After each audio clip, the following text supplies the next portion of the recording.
येवला तालुक्यातील पूर्व भागातील नाशिक जिल्ह्याच्या शेवटच्या टोकाला असलेल्या रहाडी येथील एका शेतातील शेतकऱ्याच्या राहत्या पत्री शेडला काल सायंकाळच्या सुमारास भीषण आग लागल्याची घटना घडली असून या घटनेत संपूर्ण शेड जळून खाक झाले।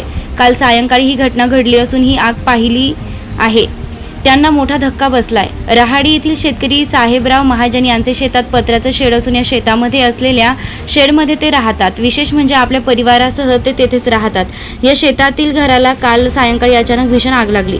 घटनेची माहिती मिळताच गावचे पोलीस पाटील नितीन गायकवाड यांनी तात्काळ धाव घेतली। सुदैवाने आग लागली त्यावेळेस घरात कोणीही नव्हतं, त्यामुळे जीवितहानी टळली।